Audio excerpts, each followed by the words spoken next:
Ito pa mga kababayan, literal. Tandaan nyo, kung matatandaan nyo, noong nakaraang araw, I think nakaraang linggo yon, napag-usapan natin. Di ba sinasabi nila, bayaran kami. Sinasabi nila mga kababayan, ano ba yon? Binabayaran kami para siraan ng mga Duterte. Ngayon mga kababayan, di ba sabi ko, di ba ang pagkakaalam ko, yung mga binabayaran at ginagastusan, yun yung mga pro-China vlogger. Kasi pinipinan sila ng China, inaalagaan sila ng China, para ano? Para magkaroon ng, paano ba yun? Ine-educate sila ng China para pagdating ng Pilipinas, madali para sa kanila ang gumawa ng kung ano-ano mang mga klase ng kwento. So kung matatandaan nyo, di ba napanood nyo pa yung vlog na tinalakay natin dito about dun sa mga, sa nadiskubre ni Senator JB Ejercito na may mga DDS vlogger, may mga DDS writer na pinifinance ng China at ini-educate ng China mga kababayan. So totoo nga pala. Kasi sinabihan nung iba na fake news daw tayo nung ipinakita natin yon. Ngayon, aamin yung mga vlogger na talagang inaano sila ng China. Eto, pakinggan natin. Po, Mr. Chairman. Mr. Lopez. Okay, you apologize? Opo, I apologize po. Yeah, thank you for that apology. Now, this will be your last warning. Please refrain from lawyering or palusot. For not telling the truth, or else, the next time that you will commit that violation in this committee, sarcastic daw yung sinabi ni Mark Lopez na fake news daw siya. Ayan nga, nag-apologize na. I will never hesitate to cite you in contempt. Ipapakulong kita dito. Noted, Mr. Chair. Thank you, Mr. Chairman. Thank you. So, I find it a little bit disturbing na, coming from a Filipino na, I mean, of all things that can come from a fellow Filipino, yung hindi pa natin pagmamalasakitan yung kapwa Pilipino. Yun, medyo, maring hindi tayo magkaisa sa mga political positions natin. Wait lang, ano na natin dito kasi putol pala to. Wait lang, putol pala tong bidyong to mga kababayan. Dapat yung buo. Yeah, balik ko lang. Meron tayo dito. Medyo mahina nga lang yung isa pero ituloy na natin. Ito. From our home in Hong Kong. Ayan, shoutout po sa lahat. Thank you sa mga nakatutok. Information na yun. From what I know, I haven't heard of any news that nag-water cannon ang Pilipinas sa China. Photo, but of course. Mr. Chairman. Ayan. Ito lang po. Mr. Chairman. Mr. Lopez. Okay, you apologize? Opo, I apologize po. Yeah, thank you for that apology. Now, this will be your last warning. Please refrain from lawyering or palusot. Eto, tandaan nyo sila mismo nga amin na sila ay ginagastusan ng China. For not telling the truth, or else, the next time that you will commit that violation in this committee, I will never hesitate to cite you in contempt. Ipapakulong kita dito. Noted, Mr. Chair. Tama, tama lang yan. So, I find it a little bit disturbing na, coming from a Filipino na, I mean, of all things that can come from a fellow Filipino, yung hindi pa natin pagmamalasakitan yung kapwa Pilipino. Yun, medyo, maaaring hindi tayo magkaisa sa mga political positions natin. Kasi lang kung Pilipinas na ang pinag-uusapan, dapat no questions asked. Isang bansa lang, isang bandila lang tayong lahat. Anyway, Comsec, can you just post a photo? I just wanted to get clarification on this. Yeah, can you zoom into the photo? Can I address my questions to Miss Trixie Angeles Cruz? Is she present? kilala niyo yan. Oh, there. Can you more or less tell us, Miss Cruz, when was this seminar, where and when was it held? In China, on May 23rd to June 5th, 2023. So 2023. Yes, sir. So again, what dates? May 23rd to June 5th, 2023. So ilang araw po kayo sa China, Miss Cruz? Mahina po ako sa math, but from May 23rd to June 5th, I assume that's about roughly Mahina daw sa math. about 12 days. 12 days, so More more or or less less, around 2 weeks. More or less, Yeah. yeah. And this seminar, was it sponsored or did you have to pay for your seminar fees? This was sponsored. So, ang nagbayad po nito ay yung State of China. Yes, sir. China No, ano? Ang nagbayad. Ayan o. Sponsored ng China yung pagpunta nila doon. Para sa kanilang seminar, mga kababayan, kasi ine-educate nga sila. 'Di ba? Ayan o. Sponsor ng China. Ginagastusan ng China. Sa inyo? Yes, sir. Sa travel ninyo, sa stay ninyo, at sa seminar? Okay. Paano po ba kayo naimbitahan para maging bahagi ng seminar? Through the Chinese embassy. Through the Chinese embassy. Pinili po kayo ng Chinese embassy. They conduct these regularly, I understand. There are others who are also invited from the mainstream media. Pero hindi po kami magkasabay that time. So, I understand that this is conducted regularly. I think yearly. I'm not sure though. So it is a state-funded program by China where they invite media practitioners such as yourself. Am I correct? I think this is one of those times where they've invited vloggers. Okay, vloggers, yes. And can you more or less Sila pa yung first time na inimbitahan ng China, mga kababayan. share with us what was the nature of the seminar? They introduced new techniques in social media, such as short-form social media, how to take them. A lot of them were technical, emerging issues, but they also give a background on China. And I'm sorry, that's all that I can recall. Okay.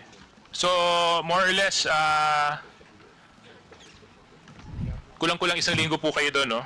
Maayos Dalawa naman po ang Kulang-kulang ng 2 linggo. kulang-kulang na 2 linggo, sorry. Grabe, no? Maayos To- naman po ang pagtrato sa inyo 2 ng weeks? bansang China habang nandun kayo. Maganda yung hotel, maganda yung Hindi accommodations. po siya hotel. Oh, it wasn't a hotel. Hindi po hotel, dorm po. Dorm. Okay.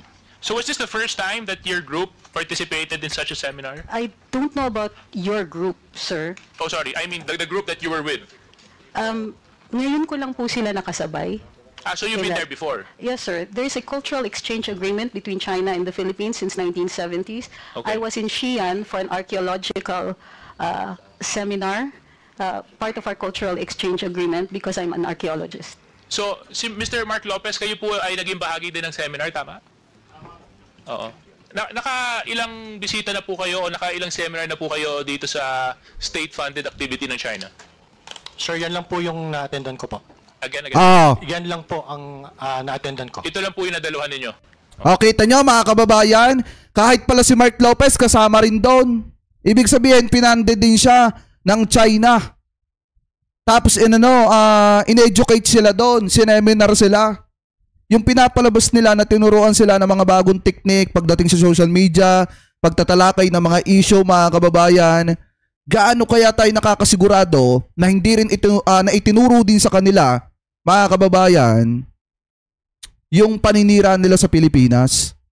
'Di ba? Gaano tayo nakakasigurado na baka itinuro din sa kanila yung paninira nila sa Pilipinas? Kasi biruin nyo, kita nyo naman, Pilipino siya, pero doon sa kanya mga pahayag, mas pabor na pabor siya doon sa ginagawa ng China dito sa ating bansa. Especially doon sa teritoryo natin sa West Philippine Sea, at sinisiraan niya yung sundalo na nagtatanggol sa West Philippine Sea at nagpapaintindi sa taong bayan na ang kahalagahan ng West Philippine Sea.